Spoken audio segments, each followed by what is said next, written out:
But make no mistake about this. That does not give him license to turn it back into a bad program. And I'm being as straight up with this as possible. If you've listened to this show for any amount of time, I thought we were winning in spite of our offense with Dave Warner 2015. But how do you say that, Mike? They went to the playoff. How do I say it? Go watch the games, the close calls. Well, Mike, I mean, D'Antonio is a conservative guy, likes trestle ball. Okay, we'll get to that. Here's my point in all of this. What happened Saturday is bigger than just a game. I think Saturday was a reckoning for even the most staunch D'Antonio, Warner defenders, people who hate me. I think there are just people everyone saw Saturday and went, oh my. Look, whether you were on the train with me in 15, whether you lost your mind when D'Antonio didn't fire anyone in 16 after 3-9, whether you were with me last year and you went, guys, look, they won 9 games in the regular season, but the offense is only scoring like 23 points a game. This sucks. At some point, you've now hopped on the train. But the problem here isn't just the offense. The problem here, you have to look at how this entire thing is built, and it ends up on the doormat of D'Antonio. First and foremost, you have a scheme that is so out of date, that is so archaic, and I would argue is so misguided in today's college football, you're starting out with an 0-2 count. Then you take this as we go along the archetype. You have that scheme where whoever coordinates it has to coordinate for a conservative head football coach, a guy who wants to win games 13-12. Then the hat trick for this toxic combination is you hire a substandard, low-rent, lousy coordinator in Dave Warner. And you empower him year over year over year over year. You like your 10 wins last year? The offense was bottom 30 in America. Dave Warner would not be employed as an offensive coordinator at another Power 5 school. Fact. Argue it. Dave Warner is an atrocity, even within this archaic scheme. Even with the constraints that D'Antonio would put upon him, he's bad by even that standard. Now, what went down on Saturday was a whole different brand of effed up. Saturday, you saw things from outer space. You saw a guy lose his mind. That was the equivalent of a day trader picking stocks with a dartboard because he's been on a cold run for 6 months. A swing pass to a running back that no one knows is on the team when we notoriously are awful at passing to our running backs. Loss of 6 yards. 2nd and 1 in one of the last possessions of the game. Sneak the ball, get the first down, let's continue the drive. Or slow developing play action behind a line that can't block, followed by 3rd and 1 after a near safety disaster, another slow developing passing play. Then 4th and 1, go jumbo, add a 6th offensive lineman because the first 5 can't crush a grape in a food fight, and go man ball. Northwestern had 11 people within 5 yards of the line of scrimmage, and then you still ran it. Short side reverse in the red zone. Short side option in the red zone. Critical 3rd downs without Felton Davis on the field. Get out! Get out! You are lousy. That ain't conservatism. That's not your head coach. That's not even about the scheme. You're an idiot. That's what that is. You're an idiot. But here's the overriding problem here. This is the bigger issue. This is where we're at, because I'll tell you right now, D'Antonio is destroying everything he built because he wants to run a church group.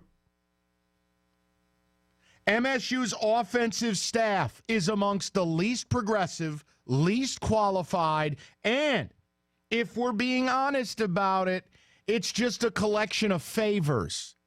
Hey, Jim Bowman, need a retirement gig? I got you, dog. Hey, Don Treadwell, you bombed out as a head coach, and I sure as hell won't hire as a coordinator, but want to come back and hand out orange slices? Dave Warner, he's just Dan Roshar with a different headset. All we're doing is, who do I like going to church with? Who do I like playing 18 with? He's running a country club. And I love Coach D, but nobody earns the right to do that. Nobody. These men are not qualified to run a high-level offensive game plan or execute that game plan in real time in 2018. They are not. D'Antonio's pride is destroying this program. End. Now, the worst part of all of this, just so you don't think I'm being unfair, it's not just about the offense. Let me give you an example. Michigan State in 2014 paid Pat Narduzzi $1 million a year as one of the elite defensive coordinators in football. Now, look, it's not Dave Aranda at LSU making 2.5. I know that. MSU will never spend that type of money, nor do I want them to, nor do they need to. But let's establish that Pat Narduzzi was a big-time coordinator that people wanted. Ended up taking the Pitt job, right? They went from Pat Narduzzi to Harlan Barnett. And when it came time for Harlan Barnett to get paid, they didn't do it. And I'm going to tell you something as a fact. This is a fact. I have it on very good authority. Harlan Barnett was prepared to give MSU a hometown discount. He didn't need $1 million a year. He didn't need $950. If MSU would have even come remotely close, Harlan Barnett would still be their defensive coordinator today. Ask anyone who's really plugged in. MSU didn't step to the plate. Now you end up with the Hobbit, Mike Tressel. I'm going to tell you this. Mike Tressel would not be a defensive coordinator at any Power 5 school except Michigan State. Mike Tressel is awful. Mike Tressel, instead of understanding what works and what doesn't, is out here getting cute, mixing up all kinds of soft zone, cover 2, cover 3. May as well call it cover soft. Now, I understand we can't run what we used to. I understand we can't just simply put both corners on an island. We're going to pressure everybody every down. But look, bottom line, Tressel is not a big-time defensive coordinator. Here's why this is important. Mark D'Antonio has allowed his relationships and his pride, and frankly, we got to call a little bit arrogance, to ruin everything he's built. His assistants are ruining this program. Players respect him. They don't respect these assistants. I know two people that were on the sideline of that game Saturday, and you know what they saw? They saw a team that quit. They saw a team whose body language said, we're tired of this garbage. Your quarterback right now, he ain't perfect. Lewerke's not playing well. You know what part of it is? He knows this scheme is a joke. These assistants are wrecking this program.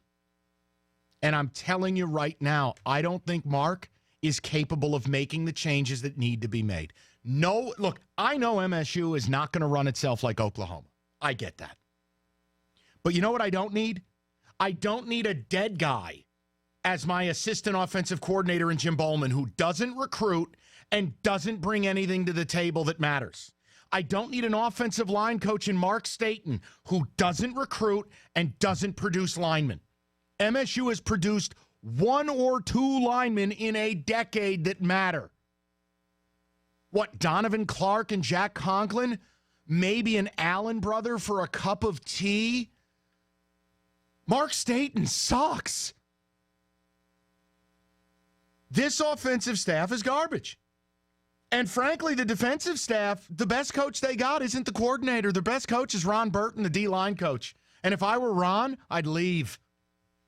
I wouldn't have anything to do with this mess. Mark D'Antonio and MSU better figure it out. But you know what the problem is? It's probably too late. Things are moving real fast in college football right now. And Penn State has passed us, and Michigan has passed us, and OSU has passed us. And you know what? I don't think MSU's willing to act like a big boy. We have no athletic director. Who the hell is Bill Beekman? We don't have a president. And D'Antonio, here's what's going to happen. And this is the sad story of big-time coaches who earn this eternal bulletproof vest. D'Antonio will be allowed to stay around way too long without making the way too difficult choices, and you end up bottoming out. It ends up looking like Perlis. It ends up looking like Duffy in 1970, 1971. 2013 and 14 and 15, best 3 years of my life as a Spartan fan. Unbelievable. But instead of striving for more, Mark got comfortable. Tucked his friends under his wing. Remember that comment? Name me a power program that goes 3-9 and doesn't fire a soul, except Michigan State. Well, now it's coming to roost. MSU's tried to outrun the speeding train. They've tried to be cheap. They've tried to run the church group, run the country club. They've tried to do it their way. Well, guys, newsflash, it's over. We're done. We are toast. I don't think these players believe in this scheme. You got Joe Bocci calling people out this week. They don't play with any emotion. They don't play with any resiliency. Heads are down. I'm telling you. Well, you look, think about this. Watch college football on a Saturday, and you watch how coaches scheme their teams. If you've got a guy like Felton Davis, Felton Davis, 6'4", 6'5", some of the best hands in the Big Ten, big time receiver, right? How the hell do you throw 15 passes to running backs I've never heard of or Matt Sokol, but yet Felton Davis can't be schemed into a target in the fourth quarter? It's malfeasance. It's a fireable offense, and Mark is too busy keeping his friends around. There's no other way around it. And no matter how much I love Mark and how much I appreciate what he's done for my school and what he's done for me and my family as far as the memories and what he's accomplished, it doesn't give you license to blow it all up. It doesn't give you license to ruin it all.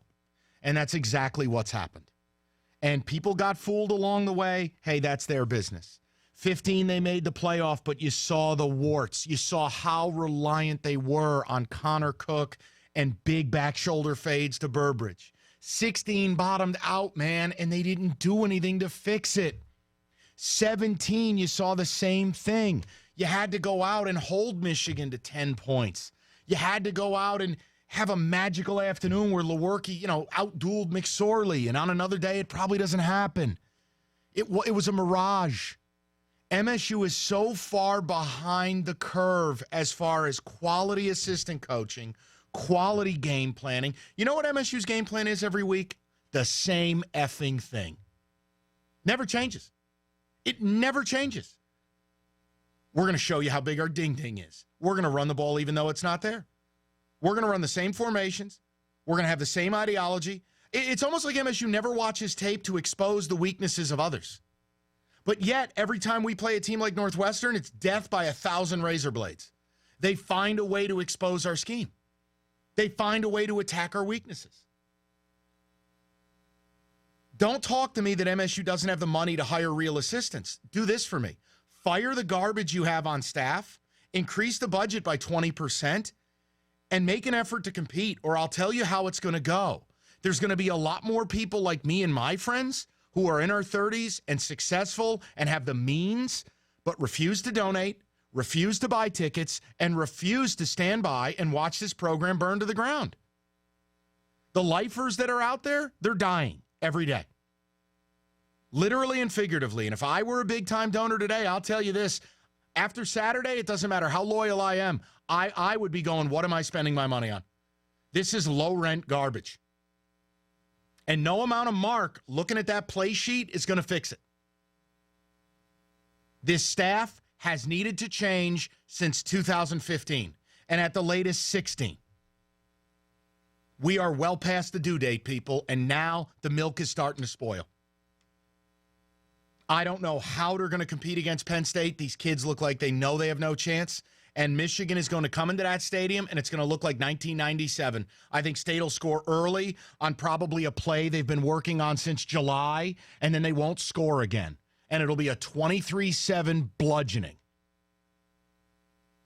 And then you're looking at 2 out of 3 years where maybe you don't make a bowl. I'll take your thoughts on it. You can do whatever you want to do, but if Mark doesn't broom this staff out, then he himself should consider retiring because there is no other way out of this. 248-539-9797. Take your calls, take your ticket texts, whatever you want. Next.